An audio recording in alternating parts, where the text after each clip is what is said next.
नमस्कार, आप देख रहे हैं वीके न्यूज। मैं हूं सुनील राउत। प्रधानमंत्री नरेंद्र मोदी की कूटनीतिक, सामरिक और आर्थिक मार के बाद चीन चारों खाने चित्त हो गया है और धौंस दिखाने वाला, गीदड़ भभकियां देने वाला, बात बात पर धमकाने वाला चीन अब भीगी बिल्ली बन गया है। उसकी समझ आ गया है कि इस बार पाला सिंह से पड़ा है, जिसकी दहाड़ से चीनी ड्रैगन भी डर के मारे दुबकने लगा है। साथियों, विस्तारवाद का युग समाप्त हो चुका है। ये युग विकासवाद का है। और साथियों, ये न भूले, इतिहास गवाह है कि ऐसी ताकतें मिट गई हैं या मुड़ने के लिए मजबूर हो गई। लद्दाख में सैनिकों के बीच जाकर पीएम मोदी ने चीन के ड्रैगन को ललकारा तो चीन भी समझ गया कि उसकी आक्रामकता उस पर ही भारी पड़ रही है। दुनिया उसके खिलाफ हो रही है और भारत दिनों दिन वैश्विक मोर्चे पर बलवान हो रहा है।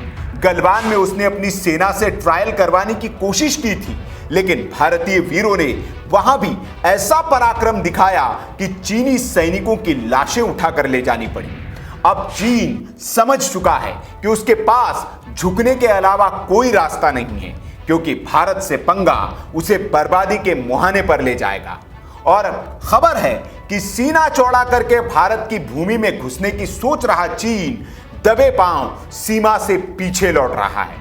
खबर है कि चीनी सैनिक पूर्वी लद्दाख की गलवान घाटी, गोगरा और हॉट स्प्रिंग से पीछे हटने लगे हैं। चीनी सेना ने अपने टेंट उखाड़ लिए हैं और आर्टिलरी और भारी वाहनों के साथ वो पीछे लौटने लगे हैं। खबर है कि चीनी सेना 2 किलोमीटर पीछे जा चुकी है, लेकिन चालाक चीन पर अभी भरोसा नहीं किया जा सकता है, क्योंकि कई बार हुई बातचीत में चीन ने पीछे हटने की बात तो मानी थी, लेकिन वो मुकर जाता था।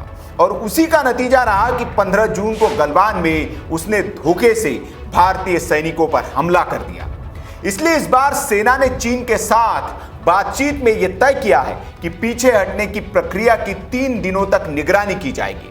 उसके बाद इस बात का वेरिफिकेशन किया जाएगा कि क्या वाकई चीन अपने इलाके में लौट गया है या फिर वो फिर से कोई चालाकी कर रहा है।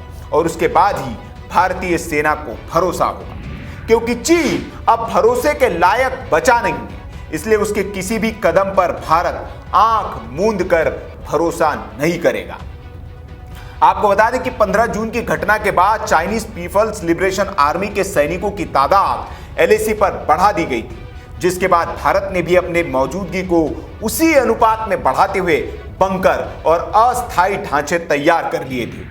दोनों सेनाएं आंखों में आंखें डाले खड़ी थी। युद्ध जैसे हालात थे। भारत ने T9 टैंक उतारकर चीन के आगे तोप के मुंह को भी कर दिया था, लेकिन इसके साथ ही चीन पर कूटनीतिक और आर्थिक एक्शन के साथ ही बातचीत भी हो रही थी। और 30 जून को जो कमांडर स्तर की बातचीत हुई, उसमें यह सहमति बनी थी कि चीनी सैनिक पीछे हटेंगे।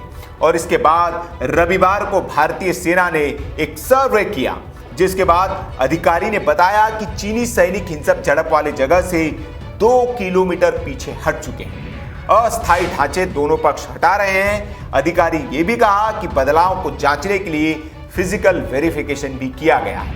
मतलब पीएम मोदी के जिस दौरे पर कांग्रेस चुटकी ले रही थी और चीन का नाम नहीं लेने की बात कर रही थी, उस दौरे ने चीन के अंदर खौफ तो पैदा किया है।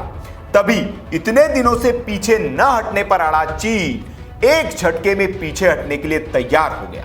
अब शायद कांग्रेस और राहुल गांधी इस मसले पर राजनीति बंद करके सेना के पराक्रम का गुणगान जरूर करेंगे।